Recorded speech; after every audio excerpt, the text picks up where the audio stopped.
Blog Talk Radio.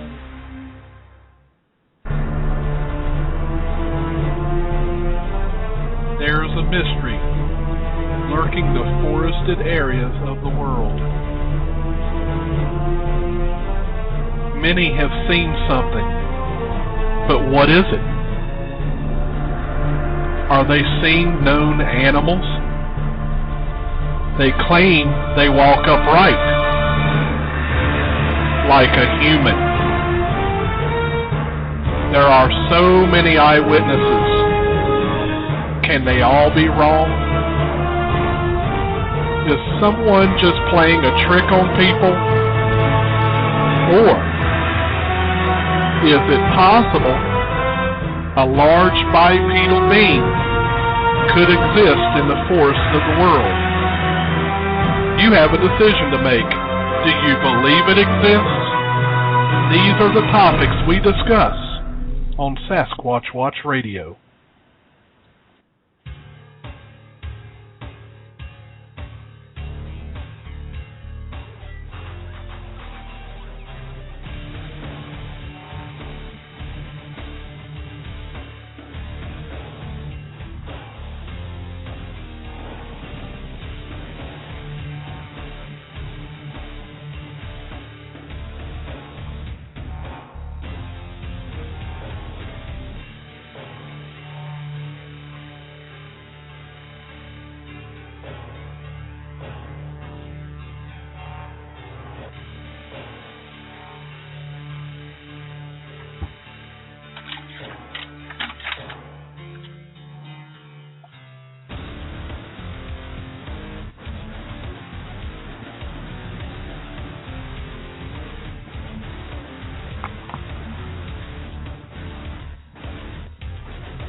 Hello, and everyone, welcome to another episode of Sasquatch Watch Radio. Today is July 23rd, 2013. We've got an interesting show tonight, but before we get to our topic tonight, I need to get the good old co-host on here, Mr. Bruce Harrington. How you doing tonight, Bruce? Hey, how you doing, Billy? Doing good. How about yourself? It's pretty hot and humid up in these parts. It's not that bad. It's probably only 70 up there. Yeah, but like 90% humidity. It's actually 76. 76? Yeah. And you're complaining? Well, it's I thought you were going to tell me it was. Thought you were going to tell me it's in the 90s. Well, we had that for the last 4 or 5 days. Yeah, it has been a scorcher. It's pretty bad when you walk out in the morning and you feel like you can't breathe. Yeah, well, it's really like a sauna. I mean, I don't mind the heat so much, but you're just dripping with sweat because it's so humid. Oh, I know. You don't even have to do nothing. Just go out there and stand. But as bad as that is, I will take it over snow any day. Well, I will admit that I like it when it's a little cooler because you can always put more clothes on to stay warm. Problem is you can't take off clothes because you'll get locked up. Yeah, that's true. That's definitely true.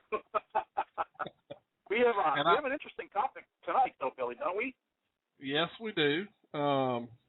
Obviously, it's a topic that's been discussed for many, many years, and but although it's been discussed for many years, I still, even to this day, get a lot of different answers because different people have different opinions on what it will really take to prove that Bigfoot exists. I mean, it's amazing sometimes. So I'm hoping that we'll get some folks that call in. When you call in, the phone number is 347-237-5070. Again, it's 347-237-5070. Make sure you press 1. That way it puts up a little flag that tells me that you want to speak, because otherwise, if you can't hear the show live for some reason on the internet, you can also call that number to just listen in. And as long as you don't push the 1, it'll just put you in the queue and not put up a little flag. So just so everyone knows. So well, Billy, you know what? I think so we back up a minute. The reason why we're asking this question is because I would assume that we're not happy with what's being presented as evidence now. Am I correct in that assumption? No, I don't think we're very happy with it at all. I mean, unless you like looking at shadows and stumps and. Well, all right. So let's talk about what we are getting now as quote unquote evidence. I mean, you've seen a lot of evidence. People come up to you and say, hey, can you examine my evidence? What are you seeing, Billy? Well, the majority of the time you're seeing something that is there, but you can't identify it. And the way I look at it is if you're going to take a picture of something and you're going to make a claim, you need to make sure everyone can see it. And that doesn't mean including drawing red circles around it. I mean, obviously, if we can't see it and you can't make out what it is, it may be interesting, but that may be all it is. It doesn't prove anything. Well, let me play devil's advocate here. What if that's all you've got? So you have some activity, you take a picture, and that's all you got. What should we do with that? Should we not show it to anyone? No, I don't. I mean, I don't see a problem with showing it with anyone, but certainly don't be putting it up and say, "Here, I've got evidence of Bigfoot." Yeah. You can't say that you definitely have evidence of Bigfoot by putting up some blotchy pictures. And I think that's a huge issue. Especially you can get on Facebook and you can go to so many different places on Facebook now and see those photos everywhere. I mean, just all types of different photos with red circles and shadows and stumps and and then of course some of those pictures you can stand back and look at them and you start getting that matrixing effect and you think you see something in it, and it's just and you know what Bruce, it also depends, a lot of it depends on the individual too. Some people don't require proof. Some people are happy because they know what they saw. They saw a live creature, as far as they're concerned, as Bigfoot, and they could care less what you show them. So it depends on who it is we're trying to satisfy. If we're trying to satisfy the skeptic, if we're trying to satisfy science, if we're trying to satisfy, someone who was an eyewitness or a believer, So I guess it really all depends on who we're trying to satisfy. Well, Billy, I think there is sort of this unwritten standard for evidence, and that standard pretty much follows, the scientific method. And, let's face it, we're all amateurs, and, there's very few actual scientists. So, again, I'm just playing devil's advocate here. So we have a bunch of people who are enthusiasts, but probably have very little training in what is acceptable evidence. Would you agree with that? Yeah, no, I agree. So now you've got these blotchy pictures that could be really anything. Right. But I think the problem is that people aren't saying, look, I had an encounter and, I had a visual, whatever, and, I clearly saw a creature. What we're getting is people just sort of taking random pictures and circling things and saying, well, there's a Bigfoot leg, a Bigfoot arm. Would you agree with that, Billy? Well, yeah. I mean, 9 times out of 10, most of the photos have a story to go along with them, and the story is typically, I was taking photos, and when I got back and started reviewing them, I saw something in the photos, but I didn't see it at the time I took the photo. That's the story you hear the most. But you know what, Bruce? I want to give you a scenario. I want to give you a scenario. Let's say that you're out in the wilderness and you've got your handy-dandy, high-definition video camera and you're shooting some video. And lo and behold, let's say 50 yards away, you see a figure behind some trees. And you know it's not a stump, it's not just some brush. You see actual movement. You can tell that this is a live, some type of life. It's something that's alive. It's an animal. It's something. You know it because you see it moving. It's daylight. It's in the middle of the day. You got all kinds of daylight. So you're sitting there filming. You're zooming in with your digital zoom to see if you can get a close look at it. It just won't come out behind that tree. What is your next step? Well, personally, I would approach it to verify that it is what I think it is. Thank you. That's one thing I've never understood. Sure, what if you do walk up on a bear? Okay, well, I don't think you can get too close before you figure out that's what it is. But at least make the effort. It's you're out there. It's daylight. You should have some form of protection with you, whether it's bear spray or a weapon, whatever. You just walk up there and see what it is, for God's sakes. Yeah, I mean, worst thing that's going to happen is if it's a Bigfoot, it's going to run off, and then you're going to have an even better video.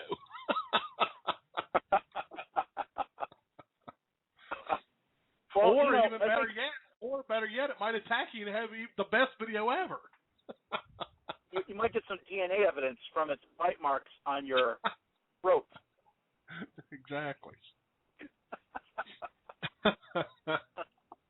What about casts, Billy? So I've seen a number of casts, and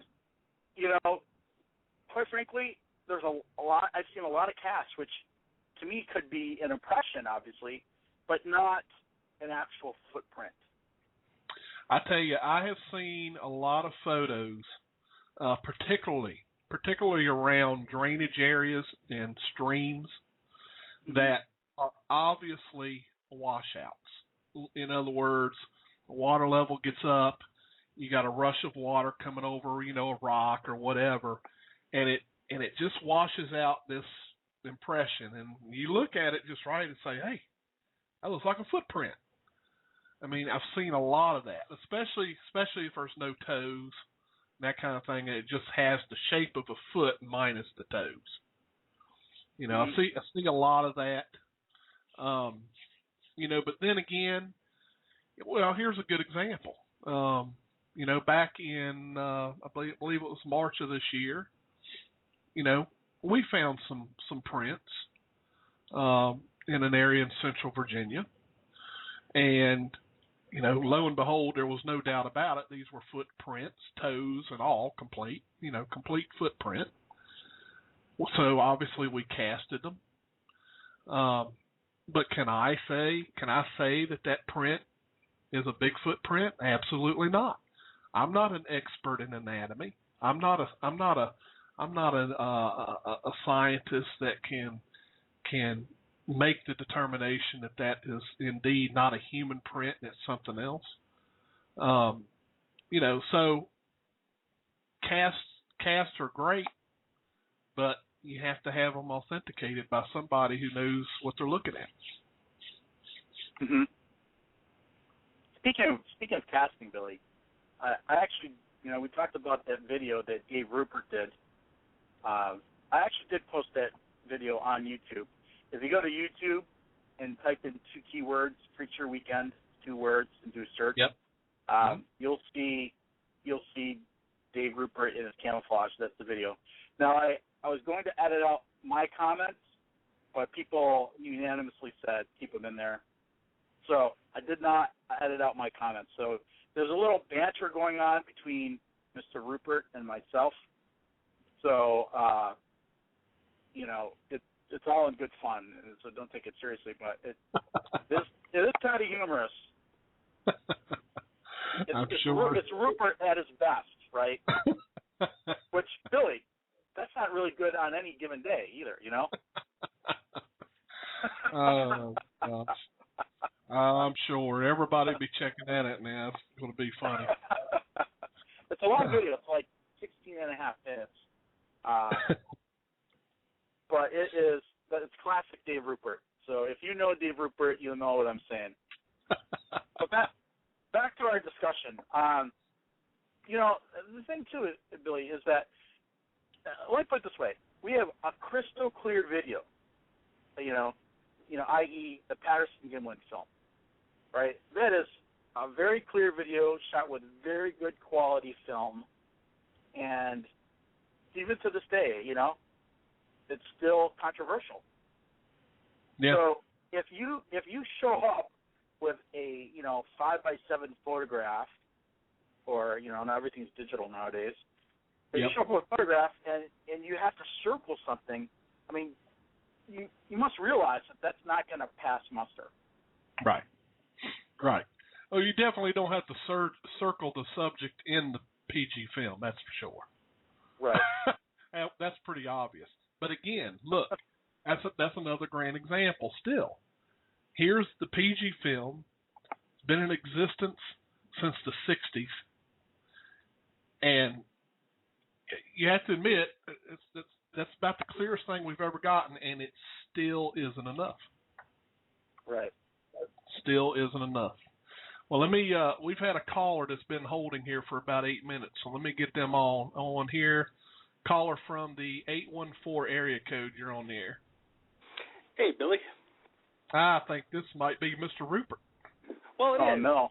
But I didn't call to talk about that cast at all. I talked about them. I wanted to call and talk to you about those circles. I mean, it's something I feel real strongly about. Okay. You know, these crazy red circles that pop up here and there all over the place. I think, to show them as any kind of evidence is absolutely nuts. First off, if you're going to call yourself an investigator, I mean, I understand there's two different kind of people out there. There's investigators, there's people who are just advocates about it, and true believers. You know, if they want to take their pictures and circle whatever they think they found, that's fine. But to present it as evidence, as an investigator, we got two things going for us. All we got going for us is, first off, is our honesty and our sanity. If we start throwing stuff like that out, we lost both of them right off the bat. Yeah. You know what I mean? Very true. I think. I agree. I agree with you. I mean, I feel like if we're going to have evidence and it's going to be as plain as the nose on your face, it won't require a circle. Exactly. All I can say is, if Dave is right and all we have is our honesty and our sanity, Dave is like 0 for 1. I'm at 50%. The one thing that I got is my honesty, and that was for sure. I mean, I won't bullcrap you. I'll tell you. Do I know how to make the perfect cast? Heck no. I don't know how to make the perfect cast. Do I know everything about Bigfoot? No, I don't. And for anybody to call themselves a professional in this field, it lost their sanity right there. There's no such thing as far as I'm concerned. Well, I mean, until we have a body, who could actually make that claim? There are some people, Dave, now, this is something, that I've heard and I agree with, and that is, and when it comes to Bigfooting, there are no experts because we don't have a type specimen. So, how can you be an expert on something where we don't even have a specimen? We don't know how these things live. We haven't been able to follow them around. Mm-hmm. And that's what I meant to say. As expert is what I meant to say about it. But so people disagree. They say, "Oh no, we've got experts. We have, people like Grover Krantz, Dr. Melton." I say, well, wait a minute. These people are definitely like a step above, like, the run-of-the-mill researchers. They're experts in their field. Exactly. That's exactly right. They're experts in, like, what is Dr. Melton, his degree is in anthropology. Yeah, they're experts in what they study, but they cannot be experts in what we're doing. So, but some people would disagree with you, Dave. People, they think that, there are experts, and, that's a topic for another show, I'm afraid. But, that's the type of attitude that's out there. Yeah. Well, Flycatch brought up a good point earlier in the chat room. Obviously, last week we had William Barnes on the show of the Falcon Project, and I've had the past week to kind of think about the Falcon Project and think about the airship that is in development. In a way, that airship could actually create a good scenario. That scenario being if the airship does identify something, and then you have a ground crew that you can send to that exact location at that moment, then maybe that is the answer. Maybe that is possible. Maybe it'll work. That's possible, Billy. The thing is, a lot of these areas are so inaccessible and so remote that by the time you get a ground crew in there, and let's face it, not everyone's got like a private helicopter at their disposal. By the time you get like a ground crew in there, the creature could be long gone. Who knows? So I agree. But if the airship does what he says it does, they can follow it. They can follow them, and you can always be on the tracking them, so to speak. Eventually something's going to happen. Either you're going to run into something, or these things are going to disappear from the camera, if that's even possible. Well, I think there's a lot of things that's still yet to be, borne out by this airship project. I'm not saying it's not going to work, but I do know that if you've ever flown over a forest before, there's a lot of cover there. So an airship that could be up, 5,000, 10,000 feet, it's going to have to contend with the fact that, during certain times of the year, there's just a lot of foliage and a lot of coverage that may not be able to follow something, for 10 hours straight. Right. Well, the cover. I look at it like this, though. If the airship is a success, and it does do what it claims that it can do, then it's probably a little bit more of a sure thing than us going out and sitting in the woods. I admit it. Okay, maybe at least then we have a pinpoint that there's something there, and we need to go see if we can lay our eyes on it and get see what we got. Yeah. So, I'm not saying, I am in no way endorsing the project. I'm just saying it is a good idea when it comes to being able to have, of course you have something in the air taking photos. We all have to admit, okay, well, there's people that have FLIR images supposedly. There's people that have photos supposedly. Okay, so in that sense it's the same. However, the difference is that this thing can give you exact coordinates, and you can have a ground crew get there if it's accessible, then we have a better chance. Yeah, I don't know that it has the type of equipment where, and I'm not going to speak to that, but I don't know if it has the type of equipment where you can, remote, you can actually see what's on the camera, and it's piping it directly to your, iPad or whatever. I don't know that it does that. My understanding was that it does capture images, and then when you land it and you recover the footage, you get to see what was on the camera. But I don't remember him talking about the fact that it's all live console type of stuff. Well, I think remember he told us that he would be able to stream it live on the internet. He did, but I thought that was after he recovered the footage, not while it's actually up there. I could be wrong. I don't know. No, he did. He said during a live investigation. He said he could stream it on a live investigation. So, and if that's the case, and I do know that he had mentioned, that this thing has the location ability, so you'll be able to get the coordinates You know, like I say, if you got a crew in the right place at the right time, who knows? You know, maybe it'll work. Well, Billy, in order for him to stream it, he would need to have some sort of medium. So, you know, let's say this is out some remote area, not near a city. So the cell tower is out, so he wouldn't be able to use the cell tower. So what are his options? He'd have to use satellite.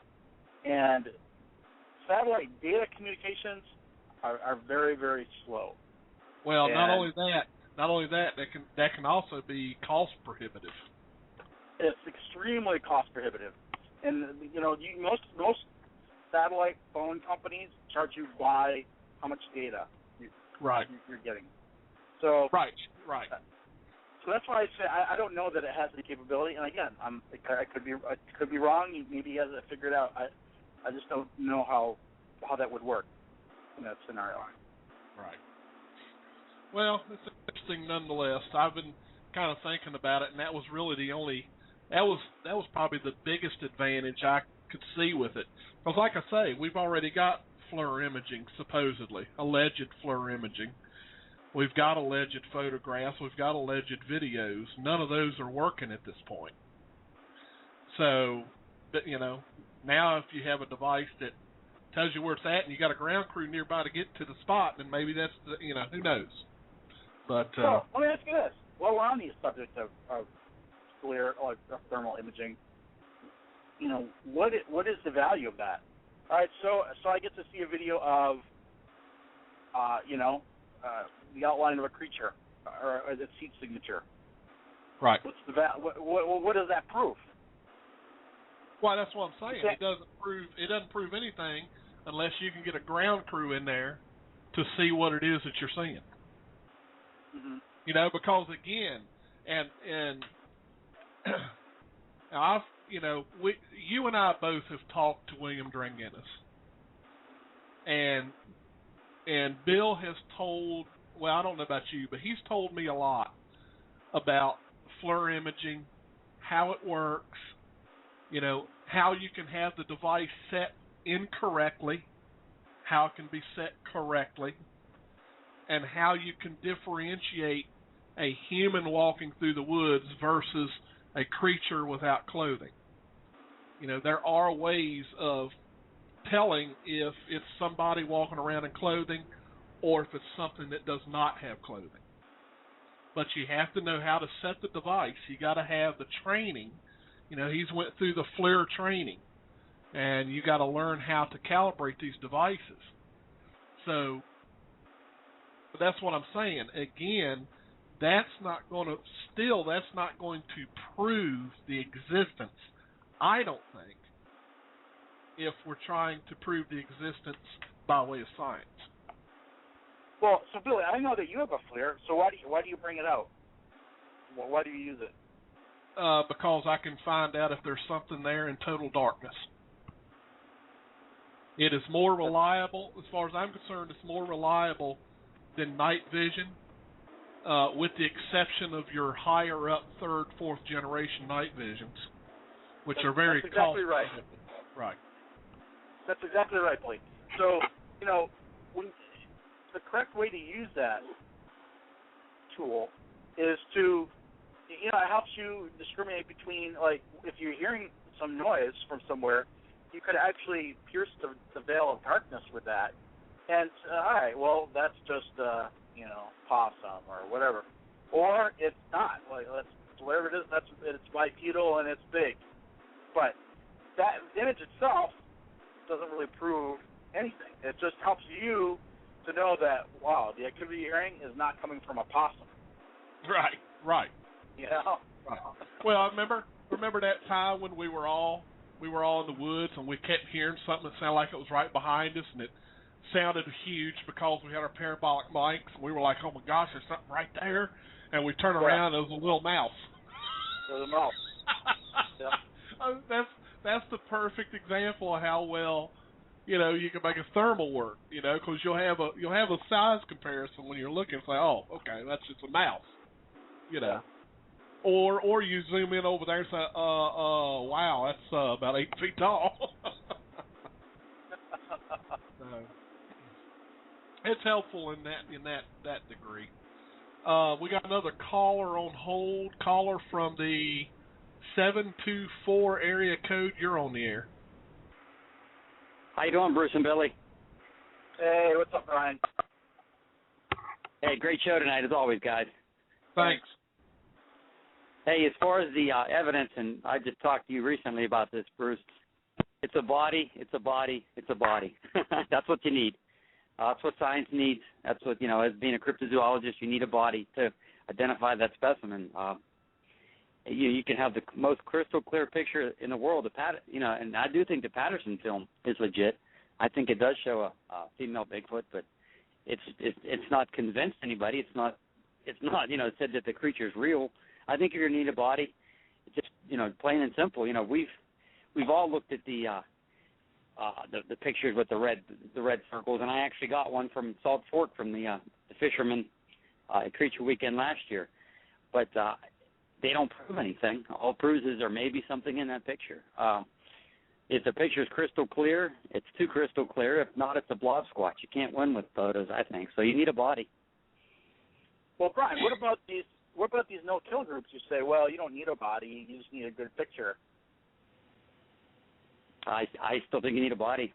That's to me, that's the bottom line to it. That is the bottom line to all of these mysteries. You want to say Dogman, Mothman, whatever, Chupacabra. You need a body, guys. I mean, it's pretty cut and dry, I think. Dave, is Dave still on? I think I saw Dave. I don't think. No, he's gone. He's gone. Okay. I was going to ask him what he thought, because I know he does hunting and stuff like that. But I would tend to agree with Brian. I think we need a type specimen throughout natural history. We've always been able to get type specimens of things, and that's how we learn about them. Right. Yep. I agree. If obviously, I think most people would prefer that proof to come in a way of finding one dead in the woods, but that certainly hasn't happened yet, or at least that we know of. It hasn't happened. So until something like that happens, I'm certainly not going to be the one to go out there and take the shot at it. I agree. That's not me. So. But if you look at some of like the former cryptids, like the mountain gorilla, all of these start with sighting reports and local reports, and then it ends up, eventually somebody does get a specimen and brings it into science, and they categorize it, and that's to me, that's the only way. Yeah. Brian, you bring up a good point. I think that as much as we say, a photograph can only prove so much, I think we cannot discount the value of anecdotal evidence. So you're exactly right. For many years, people were saying, "Oh, there's this creature that lives in the forest of, Africa, and it's strong as 20 men, and it's hairy, and let's face it, we didn't even discover the mountain gorilla until the 50s. I think that was around the 50s was when that species was discovered, and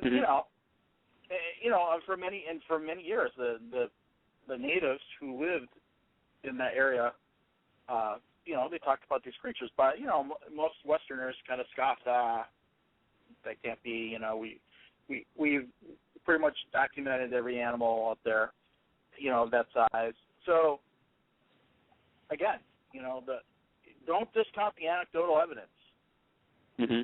And don't get me wrong. Hey, if anyone does have a picture, I'm more than willing to look at it because, you never know. You still might pick something out of a picture, but it's not total proof. And I think where I was talking to you also, Bruce, I'm not so sure that there's not some really good pictures out there.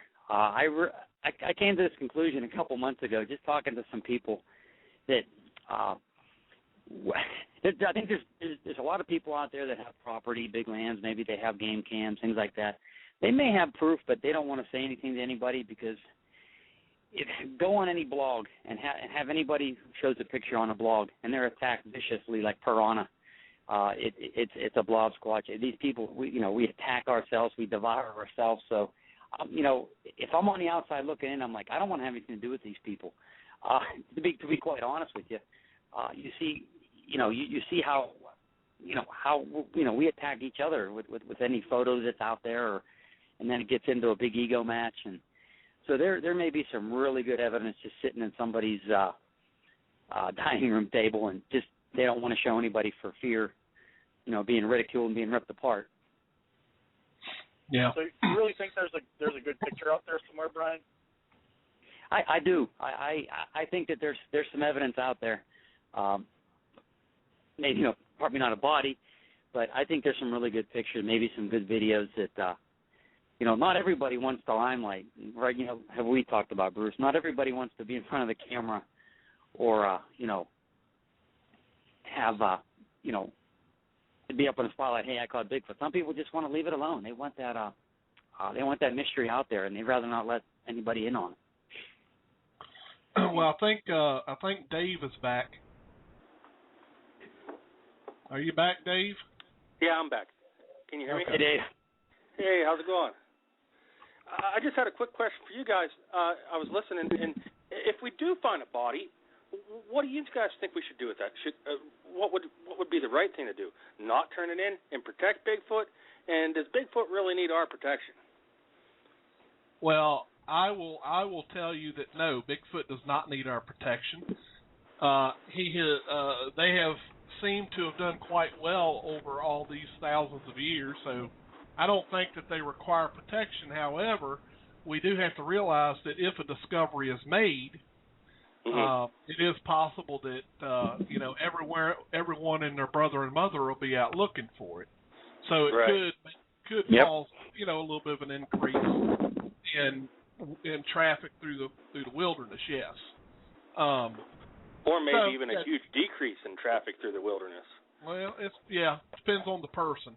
Now the trophy hunters will all be out. Wanting the trophy. So I was going to say something else, but I done forgot what it was. So I'll think about it in a minute. Oh, sorry. Well, as much as I'm for a type specimen, as much as I'm for a body, I'm definitely against hunting these creatures for trophies. Oh, definitely. I think it'd be wrong for us to do it. If there is a Bigfoot, I don't imagine there's a whole lot of them, that we can go out there and start slaughtering them, Yeah, although, Billy brings up a good point, which is, everyone's looking for him now, and no one's really been, except for that guy, Smedja. What's his name? Well, between him and that other guy that I won't mention by name, because I get tired of hearing his name. But it's interesting to say the least. The fact that there are more and more researchers today.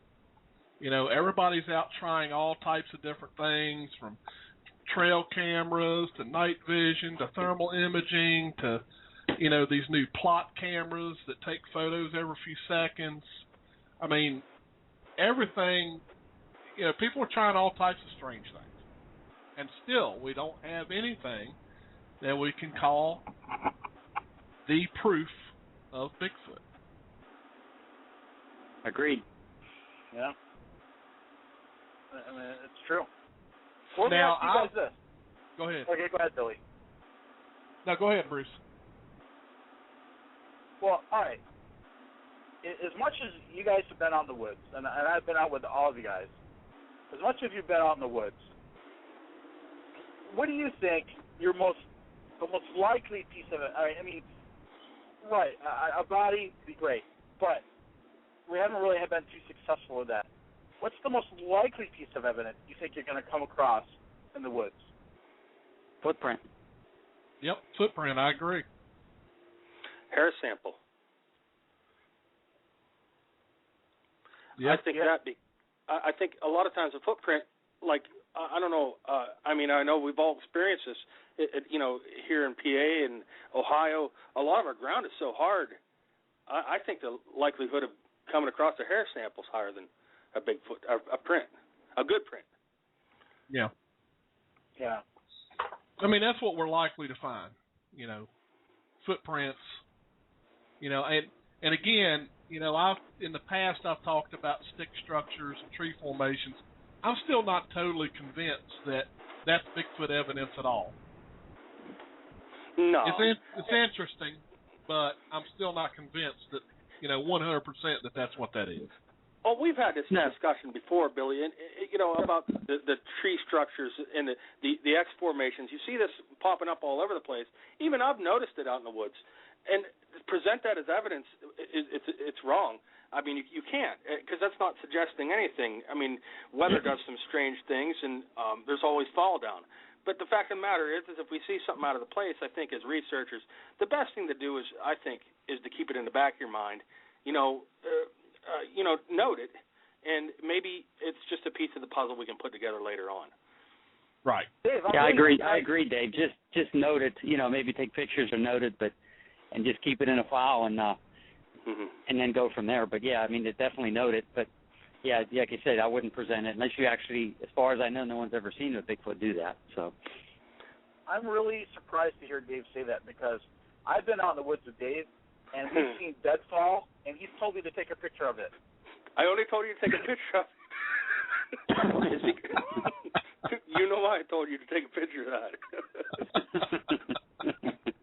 Well, Dave, I don't know why he told me to take a picture of it. I was trying to explain to you that a biologist saw it. I said take a picture of it. All right, well, you and I both know it wasn't what that person thought it was, okay? Oh, I know that. But I still got you to take a picture of it. You told me to take a picture of it anyway. But no, I think it still all boils down to our honesty. Utmost important thing is us just being honest and presenting stuff only that we're for sure of. I think we got to get some of us got to get away from throwing out this stuff that's just. If you have to second guess it yourself, don't put it out there. Right. I agree. That's right. Well, what do you think about that, Brian? Because you said you're willing to see anything. Yeah. You said that, right? Yeah. I hope you don't say that. Well, I don't know. It's. I have had people tell me that they truly believe that a video could still be proof. And the way they've told me this is by saying that you would have to be extremely close, be able to see facial movement, muscle movement within the face, the eyes blinking, and all of that. And they think that's bring it, but with the way the movie industry is today, I'm not too sure that couldn't be done and look pretty darn good.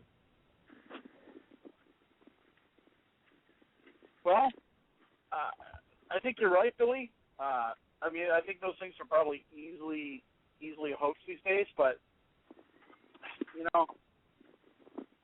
let's face it. When as many times as you guys been out in the woods, right? What's the percentage of times when you came up with something? Photograph, vocalization, cast. Like, what percentage of time did you actually get some type of evidence? That's very, very small. I would very, very hazard small. a guess. Very, very small. Definitely in the single digits. That's for sure. Yes. It's not an every day you go out there and something squatchy is going on. This just ain't going to happen. Well, there's some people. It does on TV, Dave. Well, I did see that. There's some people who post their photographs and videos online, and it seems like the volume of activity that they experience is higher than the average, let's just say. So you could say, all right, maybe they got a hot spot. But, when I look over the evidence, it's not real conclusive. No. I mean, how many times have we, I know there's at least, if I was to count them, twice that we caught some kind of vocalization. has any of? I mean, we can't even come out and claim that it's a Bigfoot at all. All we can say is this is unusual. I don't know what this is, and the best we can do is do our best to find out what it was by asking other people, or turning to the World Wide Web. Mm-hmm. Yeah. We know Allie brings up a good point. What percentage of the time do you see a bear when you're out in the woods? I can admit that of all the time that I've went and spent out in the wilderness, out in the woods, I've had one bear sighting back, I think it was about 2 years ago, and then I saw a large bear and a cub. So actually, all the times I've been in the woods and seeing a live bear, I've seen dead bear, but seeing a live bear has been 3 occurrences in my entire life. So how much more rare would it be probably to see Bigfoot? I think Dave had a bear sighting at Belfort. Didn't you, Dave? Yeah, me and Brian both did. Mm-hmm. Cool. Yeah, although there's a rumor that it wasn't a bear; it was a fisher cat. Fisher cat. Yeah, that's what I believe that it is. I looked at the fur and I compared it with fisher cats, and that's what it looks like it might be. Yeah. So you actually didn't see a bear, Dave? Huh? So you actually didn't see a bear? I seen something in a tree, and it wasn't a Bigfoot. That I can say for sure.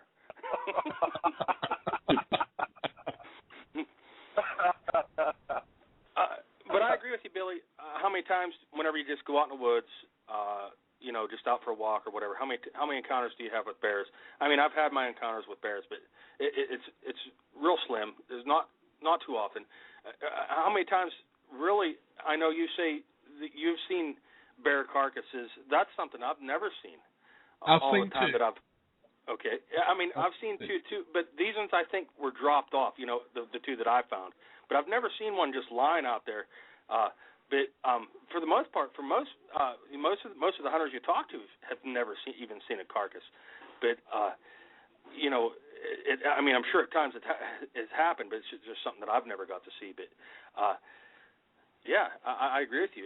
Is it the chances are that it's going to be even slimmer to see a Bigfoot whenever you go out in the woods. That's for sure. Mm-hmm. I know. I tell new researchers all the time. Don't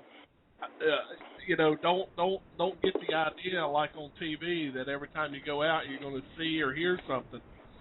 This is a very and can be a very, very boring hobby. Well, that brings up another point though, Billy. Too is not just hope for something to happen every night and get bored with it. Don't get frustrated with your spot either. Just because every time you go there, nothing happens. But you got to. It's just like deer hunting or any other kind of hunting. Returning to that spot increases your chances of something happening in the future. Right. I agree. Matter of fact, for anyone who has a spot like Dave's talking about, a spot where you spend your time doing research, you'll notice that over time, the animals will start getting closer to you. The longer, because they're used to seeing you there. Yeah. It's like putting a blind up for deer season. If you put it up the night before deer season, the deer are going to pick it up. But if you take it out there a month beforehand, put it up, eventually they're going to get used to it. You can go into that blind and actually take a harvest from it. Right. Yep. Well, they look at the blind if they can see it. That's why it's called a blind. Not blind like you, Bruce.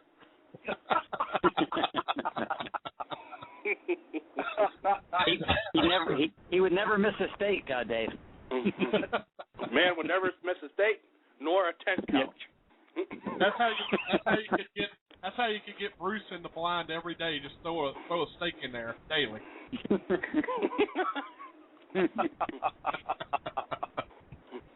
Why does the conversation always evolve to that? Oh, I don't know. We could always talk about chocolate pie. I don't know, Mr. Hack on everybody. I'm not sure why anybody would want to get back at you. Me? I don't act on everyone.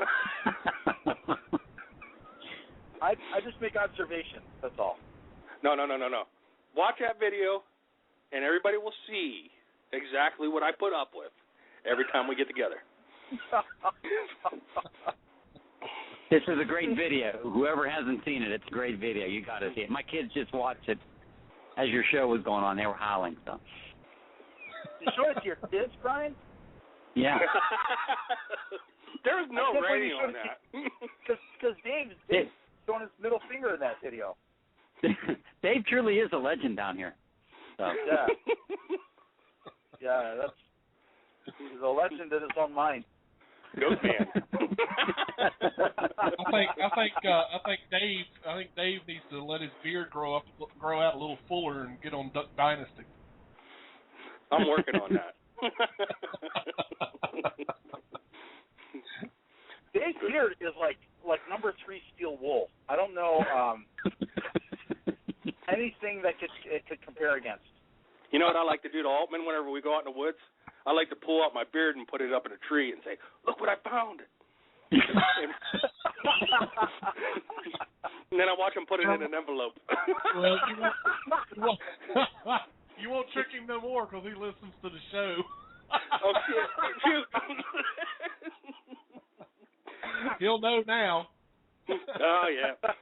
Oh, there's another one. Let the cat out of the bag. There's another one of them gray hairs. I know where that came from. I thought we had gray Bigfoots in Pennsylvania.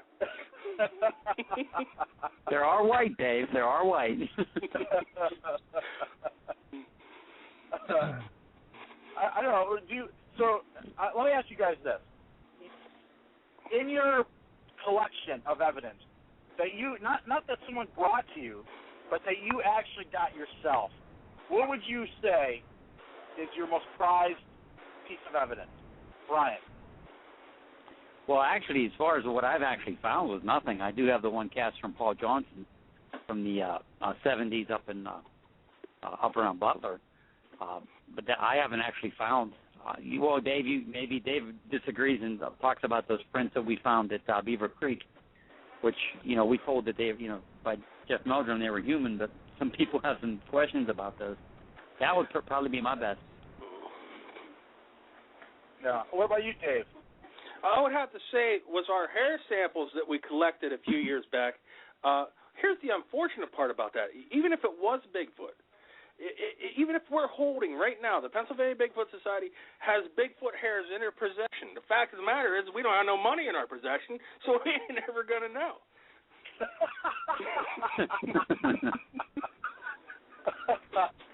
And Dave, what are you alluding to? I mean, what would you do if you had money? If I had money, I would send them thinking things somewhere for actually somebody to analyze them. If I had money. Hey, you know what, Dave? Speak for yourself, because according to the Bigfootery Inquirer, I make a lot of money on conferences. Oh, there you go. Yeah, there's a money maker right there. You guys are. I've talked to you. I know you. I know Bruce and Brian, and you guys all done conferences. Altman, I've talked to him. Anybody's ever done a conference is lucky to even break out even. Lucky. Yeah, it's true. That's true. Yeah, we talked about doing it, but I can't even afford to even think about trying to do one. But that's the unfortunate part. In all reality, is there good evidence out there? It could be that there's good evidence out there, but nobody has the money to finish it off, to get it really checked out. Yeah. Well, if I had some money, I would send Dave to track casting class.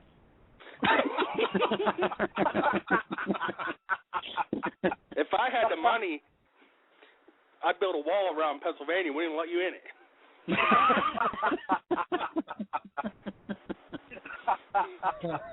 By the way, we celebrated Dave Rupert's birthday over the weekend that we were out camping. So that's the second weekend in July. So, how old are you, Dave? 32. Yeah, right. Okay, Dave. I just turned 40. Jesus. He's an old man. Yeah, it's old. Dave is like the Rumpelstiltskin of Bigfooting. Like, you have a sighting, and then 27 years later, he just wakes up. Hey, what's going on?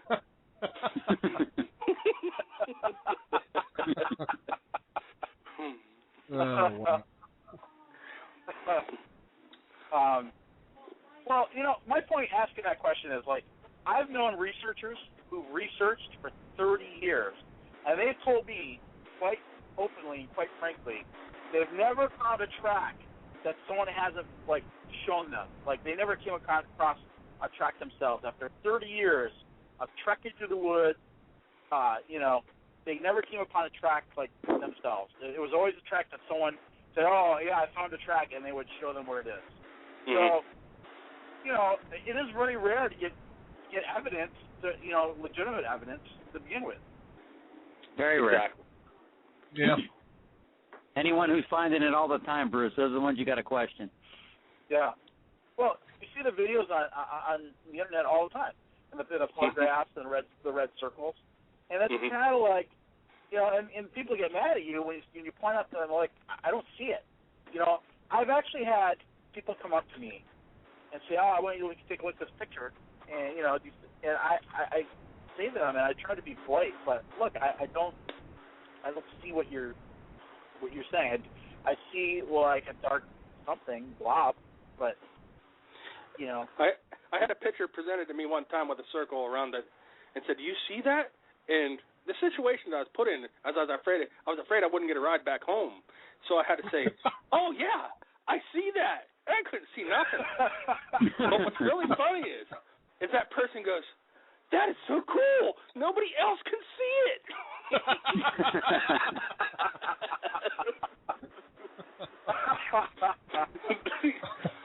Hey, Bruce, it's the same. Bruce, it's the same thing with paranormal research about ghosts. You know, hey, look, I see a face in the mirror, or there's a face there. It's the same thing in ghost hunting. Yeah. Well, Brian, it's I think it's quite common to see a face in the mirror if you're looking in the mirror. Unless you're a vampire, Bruce. Exactly. If you don't see an image, we got a problem. I know. Rupert doesn't cast a reflection. Should we be concerned about that? I don't even keep mirrors in the house anymore. I don't even step on my scale anymore. He even got rid of all of his crucifixes.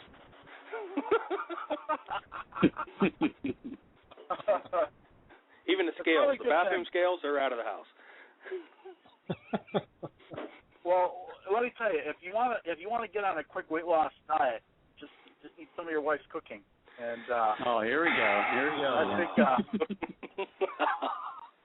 I tell you what, that food that she made, them foil packs, they were excellent.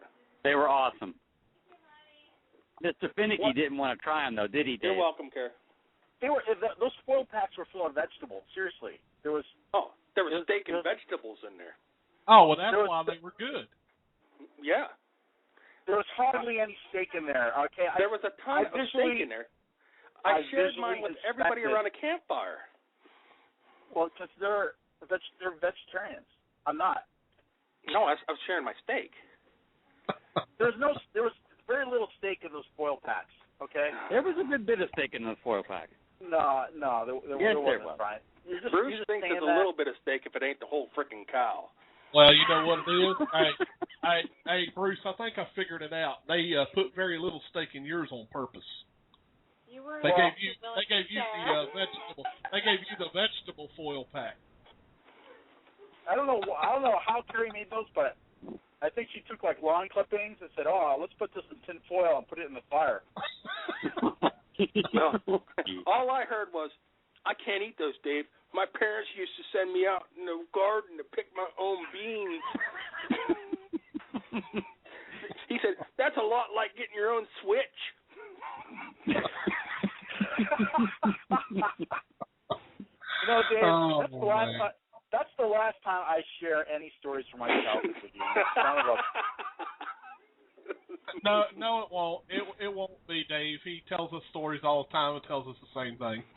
You know, Billy, we sat around one night at the campfire during the camp out, and don't know how Brian did it, but he was like, oh, let's all tell stories about how we met Bruce. And so I just sit there while everyone like, oh, yeah, I met him at a steakhouse. You know, I don't know how we got onto that topic, Brian. Why would you want to bring that up? I don't know. Yeah. I guess we were all, I don't know, we were getting bit by mosquitoes, so we had to have something to do. I don't know. It all boils down to let's pick on the little guy.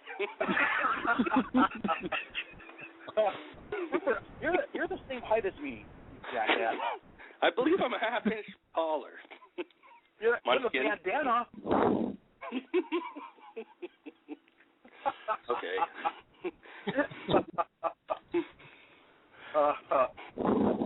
But yeah, that was a fun weekend. We're in the archives now. We went off live, but we're still being recorded, though.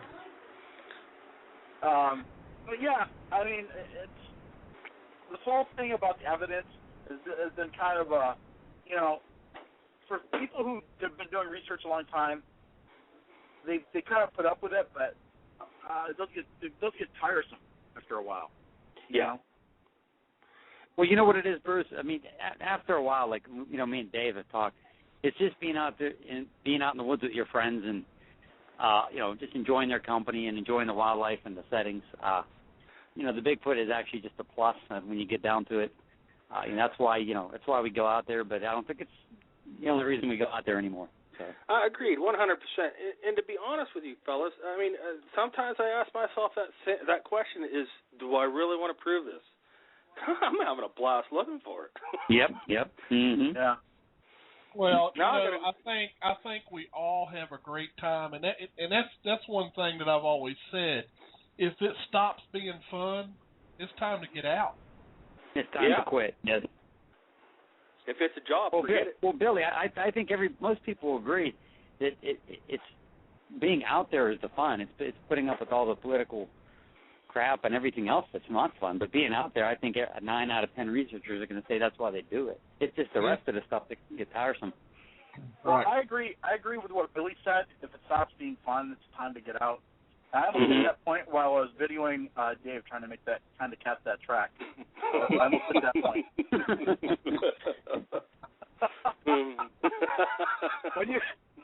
when you watch the video, you'll notice that the tone of my voice, I seem kind of irritated.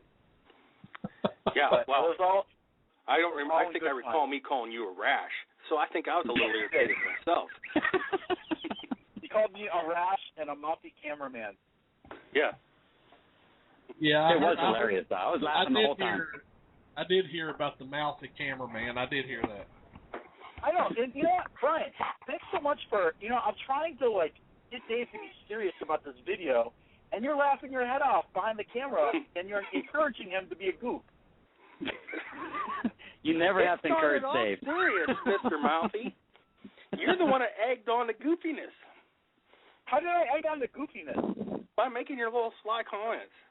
Hey, Mrs. Butterworth, or whatever the hell you said. I never said anything about Butterworth. I don't know where you're getting that from. Betty Crocker, that's what it was. I never said Betty Crocker. Dave makes a mean clam chowder, huh, Dave? Dang right I do. Scalloped potatoes. Hey, I tell you what, that cast might have not been done perfectly. By no means was it, and I know I've made mistakes, but boy, did it turn out nice. And it turned out really good. It did. It turned out to be a good cast, and I think that what that video is going to show in a goofy way is, if you're 3 or 4 miles out in them woods, do we really have the right stuff to get real picky about it? And do we take the time out to get real picky about it, or do we get it done before something happens to it? Well, hey, Dave, that's a good point. I've said to people, look, we're not, when you're mixing, obviously there's the right way to do things, and then there are better ways to do things, right? Mm-hmm. So here's the thing. I'm guilty of this. I take shortcuts. So it's different, like if you're at your home and you're mixing plaster because you're making an art project, then then you've got all your everything you need. When you're in the woods, sometimes it's just don't have everything that you need, and sometimes, it's like getting late, or you just want to, you just need to get this and get out of there. You just need to get that cat. Right, or you're trying to beat that storm that's coming in. You got to do what you got to do. Yeah. In your case, Dave, you just didn't know what you're doing. No.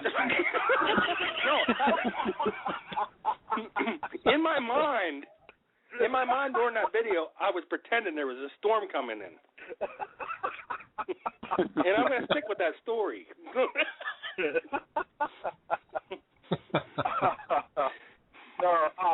Seriously though, I mean, Dave, in that video, you didn't, it was a little rushed, but you didn't. I wouldn't say you did it wrong. I mean, there's probably a better way. There's probably a better way to do it, but I wouldn't.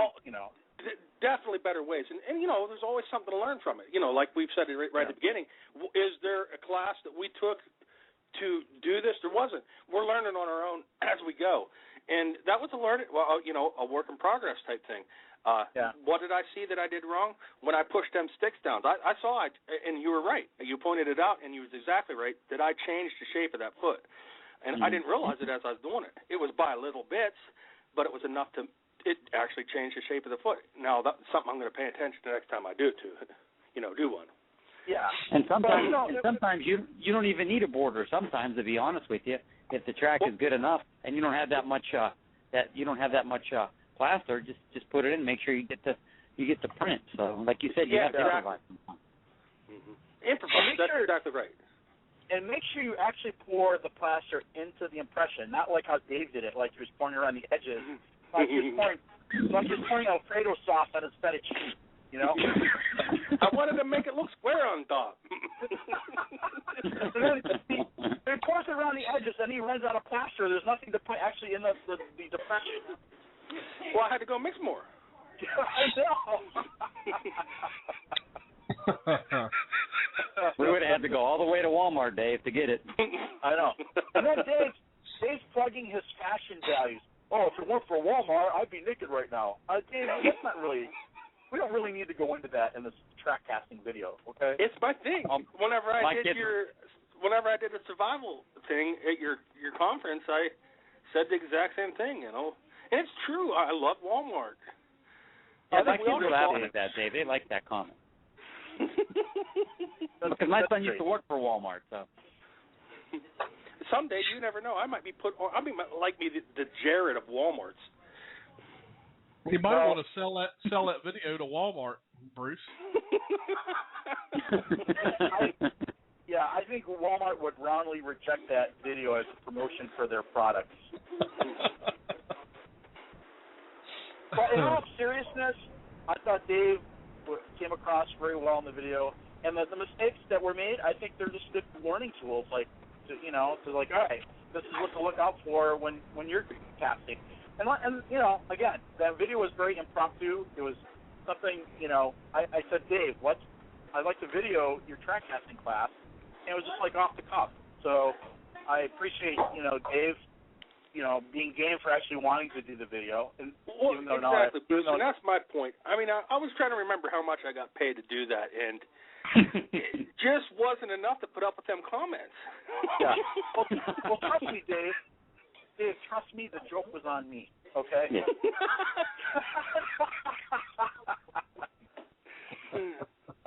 Oh, we had a good time. That was a good time. Definitely. But thanks for doing the video, Dave. I know I pick on you a lot, but you actually I thought you did a good job in the video. Thank you. You did a good job of filming it, too. You're not nearly as bad as what I put out to be. It'll be interesting to see how many views we get on that video and what comments people put in. Oh, I bet you it's going to go. What's that? What do the videos do? Viral. They go viral. Yeah, that's it. Viral. Yeah. Our printer says viral. No, that's viral. I thought Dave was going to say it's going to go bacterial. They go fluish. That's what that video is going to do. It's going to go fluish. So, Bruce, are you going to do a video down at Mothman, too? Yeah, why not? We'll do a video. You want to be in it, Brian? Knowing Sure, what's why in store not? for you? You got to put Fred in it. Hey, Mom. Oh, spread is out of control. I don't. You guys, Brian, you and Snyder are doing that class at the university, right? Yes, we're. I think in a couple of weeks he's gonna finalize that for September. So you and Fred are actually teaching a class in cryptozoology at this university.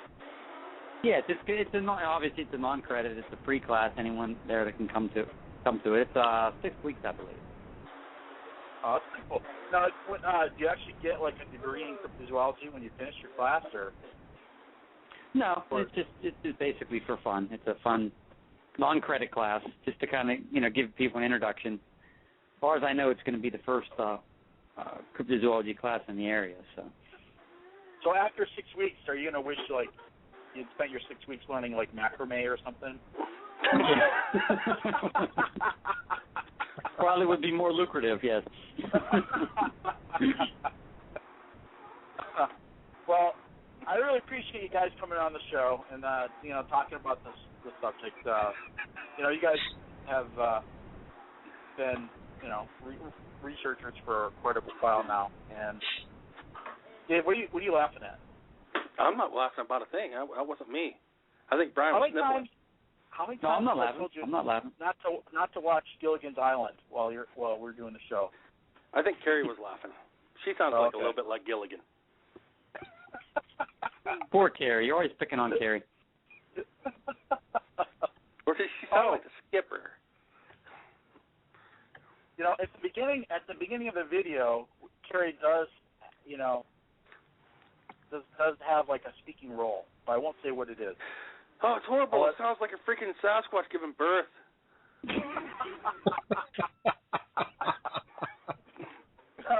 I didn't say that.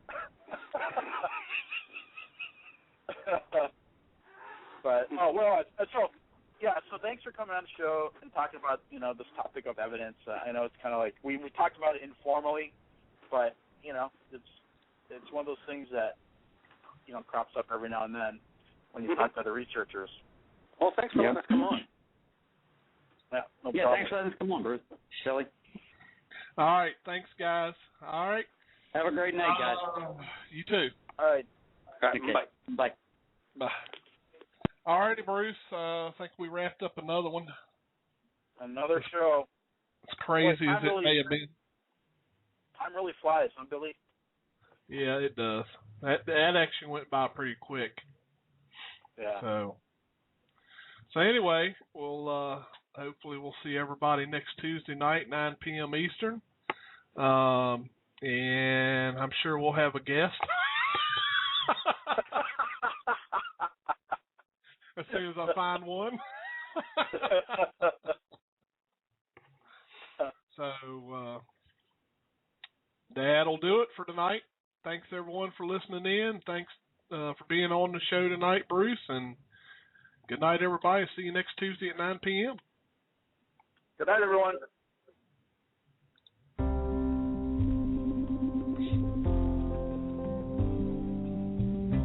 Thank you for joining us on another episode of Sasquatch Watch Radio.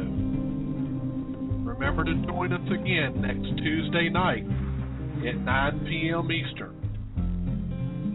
We appreciate every one of our listeners. Thank you so much for being here. It's time to tax like a champ with help from your local pros at H&R Block. Block guarantees 100% accuracy and your max refund or your money back. Plus, you'll always know the price of your tax prep before you begin. Walk in or make an appointment at Gateway Plaza in Front Royal or call 540-635-3637 to see for yourself why it's better with Block. All tax situations are different. Not everyone gets a refund. Limitations apply. See hrblock.com/guarantees.